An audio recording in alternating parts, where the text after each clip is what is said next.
Should you take everything at face value? What if it's coming from a place of authority? Let's say the government, or let's say your local police department. Or should you be skeptical?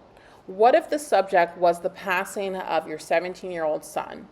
That is the horrific situation the family of Kendrick Johnson found themselves in on January 11th, 2013, and likely still find themselves in today.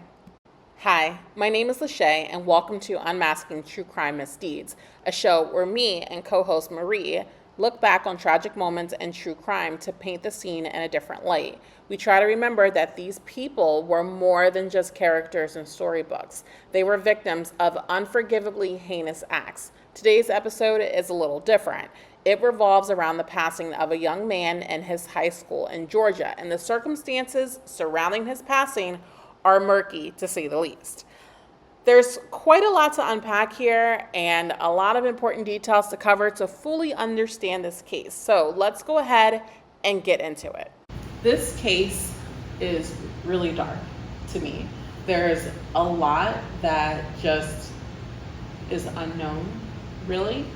And I think as we go through the story, I think you guys may feel how we feel, especially when something bad happens to someone and you don't know why it happened or what led up to it, and you feel as if those who are in the know, they're gatekeeping. So it'll be really interesting to see how you guys feel in the comment section. Yeah, this case, it really resonated with me on the level of trust you have to have for the people who are looking into a situation for you, and really, do they have your best interest in mind, or do they have someone else's? Because you're not the only person involved in a situation most of the time. And both parties are really hoping that the people who are looking into that situation are unbiased and representing their best interests with the intent of just getting to the facts and ultimately accountability for those facts. Kendrick Johnson was born on October 10th, 1995, to Kenneth and Jackie Johnson. He was a student athlete at Lowndes High School in Valdosta, Georgia, who had aspirations of becoming a professional football player, per his classmates. On January 10th, 2013, Kendrick didn't return home from school. Concerned by the absence of their son, his parents reported him missing. The next day came around and Kendrick was still nowhere to be found. Kenneth and Jackie began to get worried about him. At Lowndes High School, things continued like normal for the first part of the morning. A class was being held in one of the school gyms. In the area of the gym, the school stored rolled up wrestling mats, and students would often climb on top of them and do kid things, sleep through class, mess around, and more. One student, while up on the mats, noticed a pair of socks sticking up out of one of the mats. Quickly, it was determined that another student was stuck in the mats, and the coach leading the gym class was notified. The coach laid the mat down, and he determined that he should leave the mat how it is. The person in the mat was no longer living, and police needed to be called. The gym had become a potential crime scene. When I listened to that part of the story, it just indicates that there were a lack of safety controls, and that's really concerning to me. I know when I was growing up and in middle school, we had a lot of mats stored up for the cheerleaders and the wrestlers. They would be rolled up and they would be laid flat in a corner of this room. This particular situation, they were upright. And why are they upright? They're dangerous and they weigh hundreds of pounds. I think it was an oversight for whoever is in control of school operations and safety. It was an incident waiting to happen. This particular incident is a little bit, it's more egregious than what we would have liked to have happen. Not that we want any accidents to happen, but we would have typically thought, with hearing mats straight up and down that weigh hundreds of pounds, that they would have toppled over and someone would have been hurt. Not that someone would have been found inside of them. And then secondly, I have a question about why the kids were running on top of them and why they would throw their items on top of them or under them or sleep on top of them while there was an instruction going on between a gym teacher. So again, I have a major critique for the school system and that particular school itself as to what was happening within that classroom setting. as though, although it is a gym class, it's still governed by a teacher. So what is it that the teacher was or wasn't doing? And if the students were out of control, what was being done about that? Was there any mediation of any kind? I just kind of find the lack of controls appalling. I think you hit every thought that I have right on the head. I think about all of the situations that allowed for this to happen. And I know the high school I went to had mats. I have no recollection, honestly, of how or where they were stored. But in this case, just from a common sense perspective, I think about a large mat intended to cover the floor being stored upright. Like you mentioned, hundreds of pounds. So while I wouldn't expect to find somebody inside of them, I might think that they would fall or tip over. Also, if you're seeing kids doing dumb things, kid things, like messing around the mats, as a teacher, you are responsible for those children while they're in your care. As a parent, I expect that when I drop my children off at school, they may not get the same level of attention or structure that I provide at home, but that they are being managed, they're being taught, they're being disciplined, and they're learning what right and wrong and what consequences look like without having to suffer an ill fate to learn a consequence. I agree. Emergency services arrived and Kendrick was quickly identified as the person inside the rolled up mat. His parents were notified that he was indeed found, but the condition in which he was found was not what they had been hoping for. The coach's intuition of the person being deceased was unfortunately correct, and the investigation quickly ensued. The hypothesis was drawn that Kendrick had stored a pair of gym shoes inside the upright mat. See, aside from the kid things that we covered earlier that the students would use the mats for, they also would use them as storage. The school charged students to use gym lockers for storage, and to circumvent this, students would put things like clothes and shoes and wrestling mats. So the hypothesis was that Kendrick had climbed on top of the mat and was reaching down into it to get his shoes out. He fell in and got stuck. The cause of his passing was deemed to be positional asphyxia, a type of asphyxiation that occurs when a person's body is positioned in a way that either limits breathing to a dangerously low level or prevents them from being able to breathe entirely. Within a short time, the investigation seemed to be over, and Kendrick's passing was ruled accidental. The presiding sheriff at the time concluded that there was no credible information to suggest anything nefarious of any foul play caused what had happened. However, Kendrick's family wasn't buying it. They were skeptical of the results that came in from the investigation, and Kendrick was exhumed to be examined in an independent autopsy. Now, things were starting to diverge from what Kendrick's family believed happened to him and what the county believed. The independent autopsy determined that the cause of death to be blunt force trauma to the head and the neck. A public statement was made with pictures posted of Kendrick's condition. A few months later, the U.S. attorney at the time announced that he would be opening up a formal review of Kendrick's passing.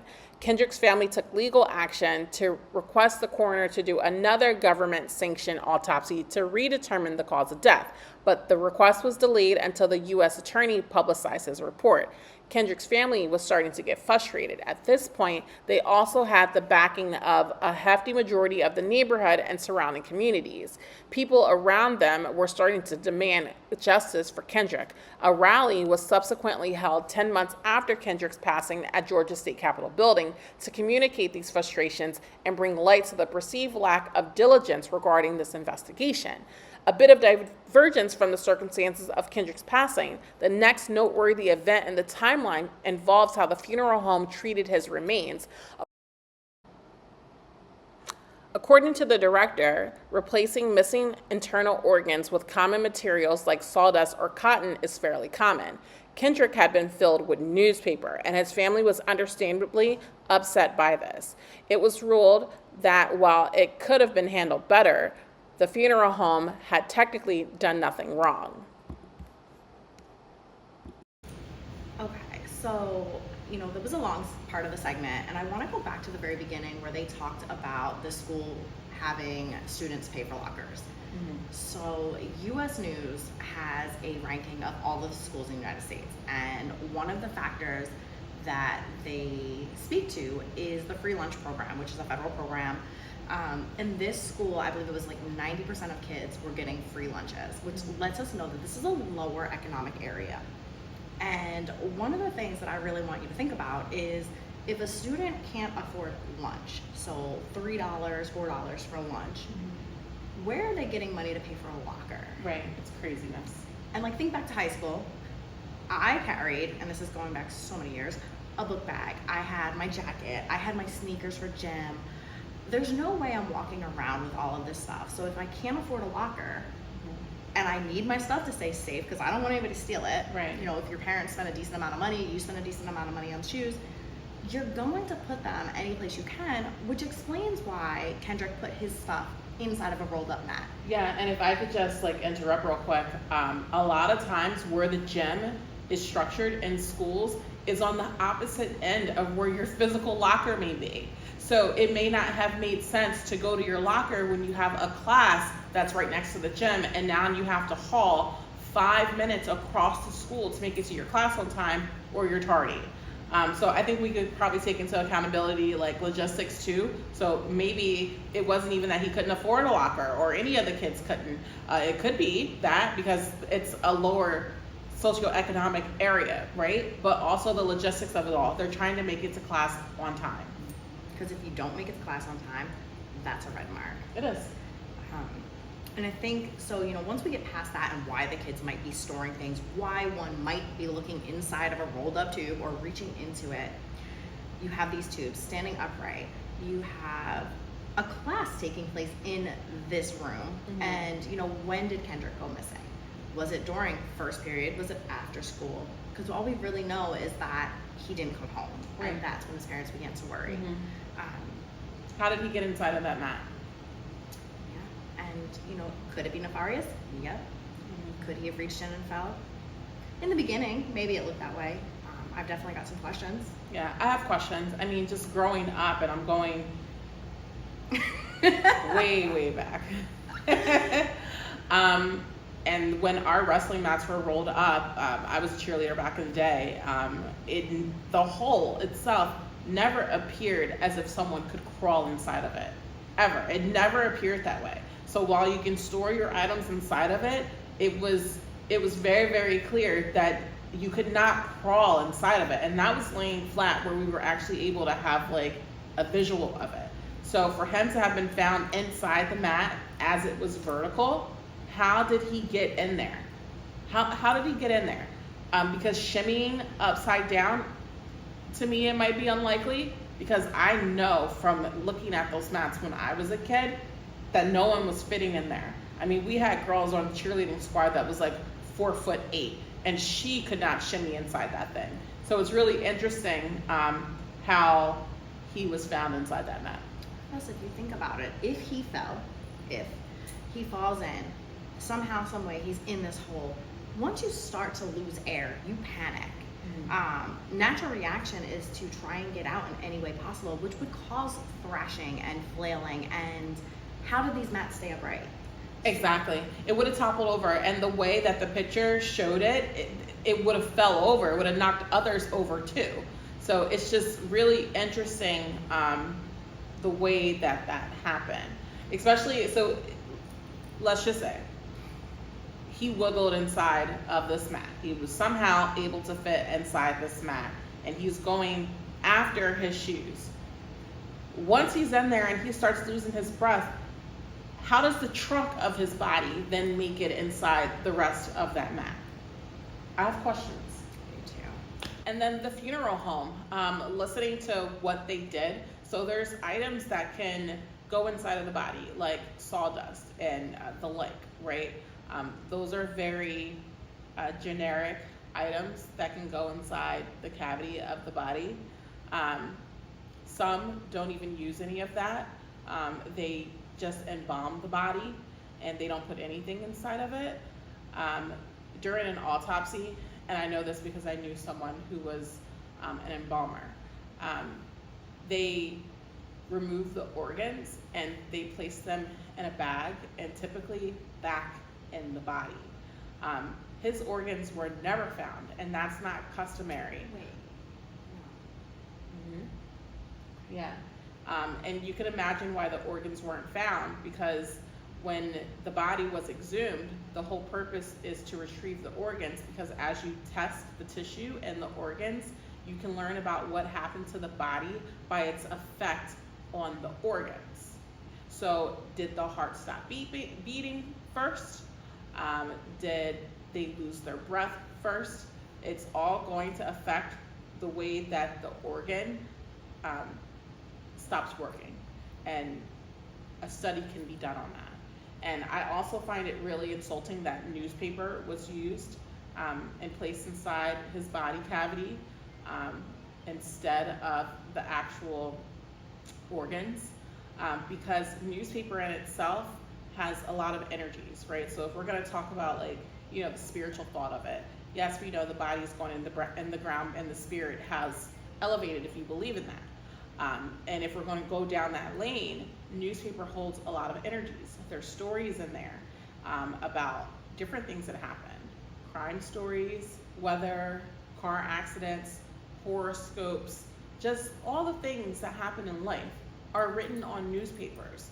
Why we would then ball that up in a crumpled state and put that in someone's body, energetically, it's very offensive.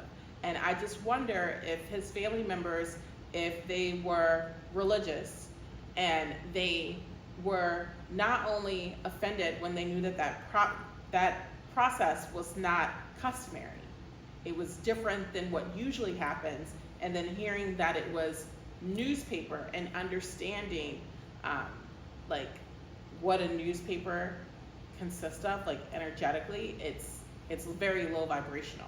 Why would you want to put newspaper in someone's body? I have no idea, unless you were concealing something or hiding something. It's insulting. Yeah, and the amount of hands that touch a newspaper. It's disgusting. Yeah, I don't have a lot of thoughts on this area, just because I don't know what is normally done. I had no idea that anything other than my organs would go back inside of my body. But thinking about the energy levels in a newspaper, the amount of hands that touch a newspaper, ink is inherently dirty. Yeah, and that's in the body cavity. And so if you can imagine the second autopsy then going in after ink and paper have been inside the body cavity, because the embalmer itself, they're going to wear gloves.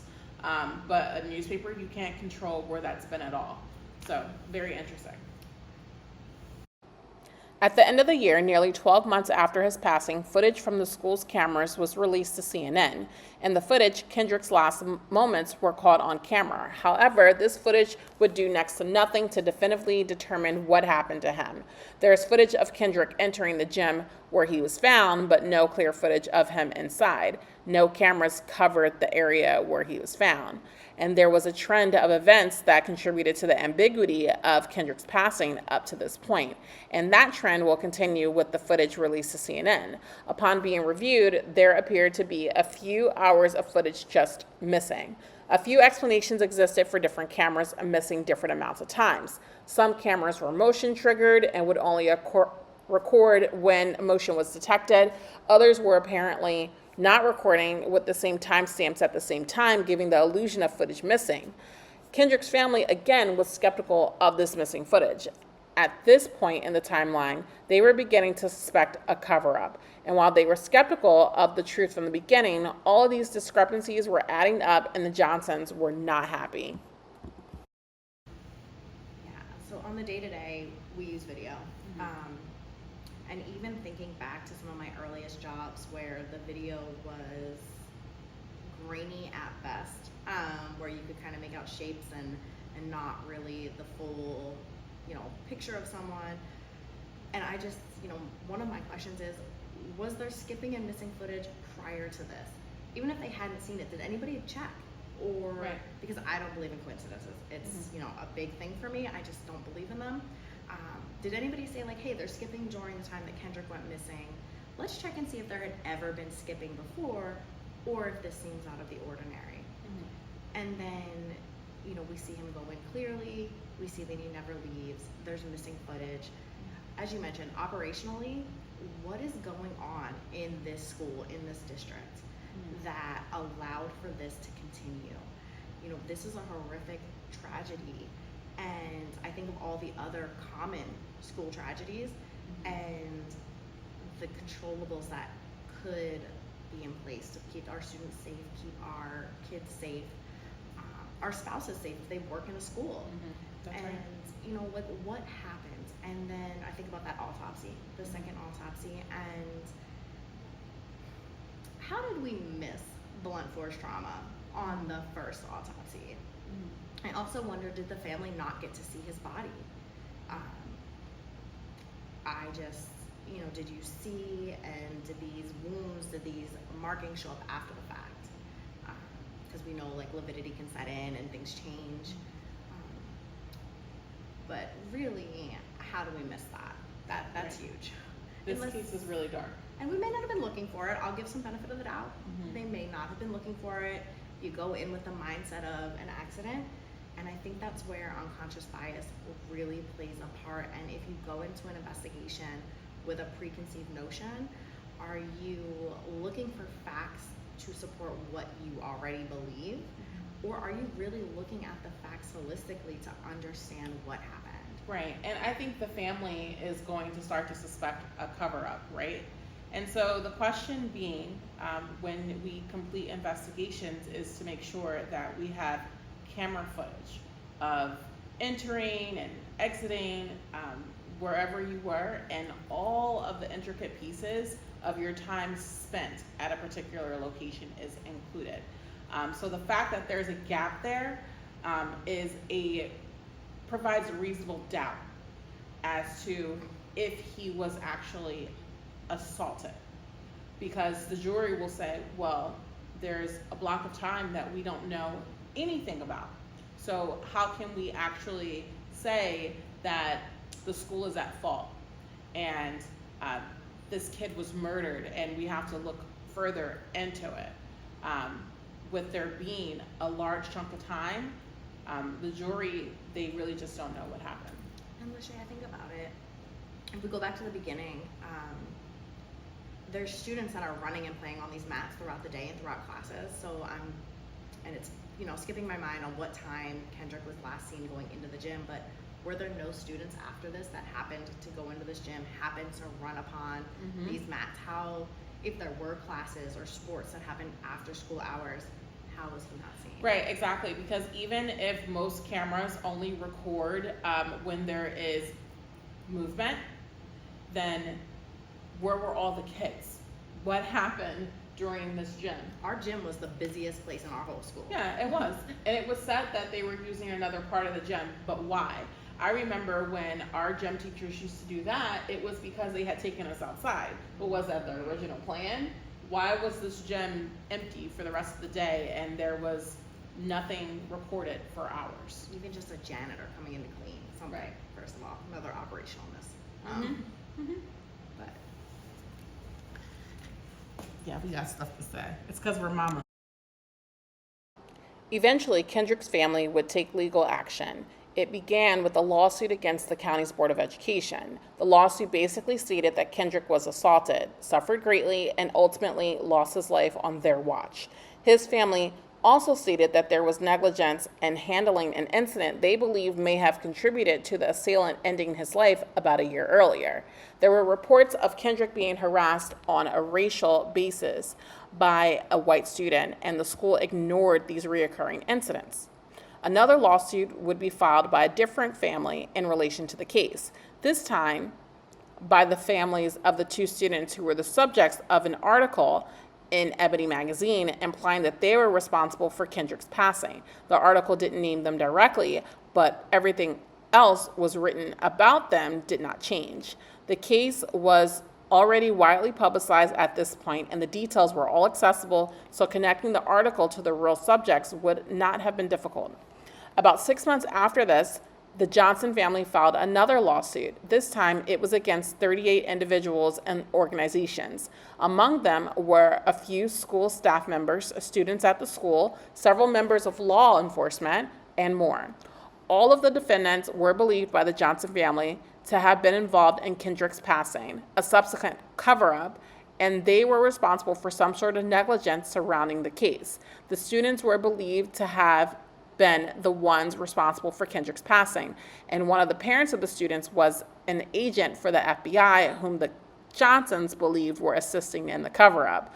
However, the lawsuit never stuck due to several factors. The accusations were claimed to be on no solid ground, and many of the judges that would have presided over the case were closely related to some of the individuals.